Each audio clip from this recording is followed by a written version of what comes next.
Je vous invite à regarder par ce hublot et à me suivre dans le monde du silence. Nous plongeons le long d'un tombant.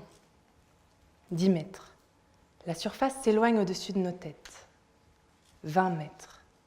La lumière diminue. Nous descendons toujours. 30 mètres. Les espèces qui aiment la lumière laissent la place aux espèces de l'ombre.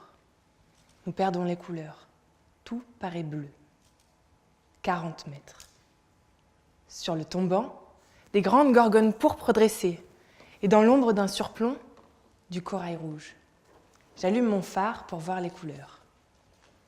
En regardant d'un peu plus près, nous voyons que tous ces animaux sont fixés sur ce qui nous semble à première vue de la roche rose, mais qui sont en fait des algues rouges calcaires.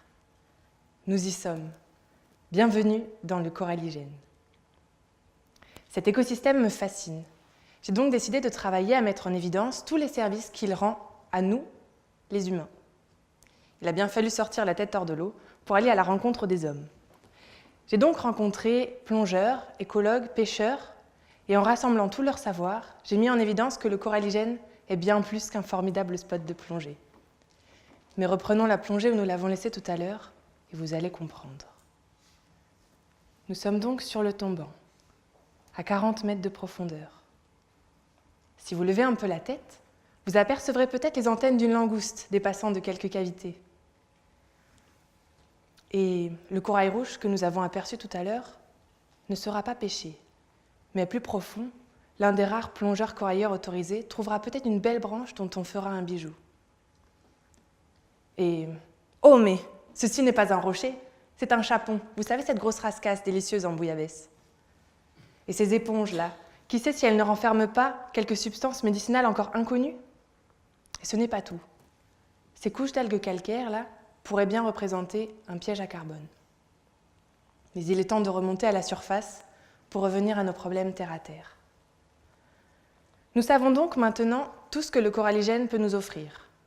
Mais quelle est sa valeur pour les hommes? J'ai donc repris mon enquête en interrogeant cette fois des gens pris au hasard.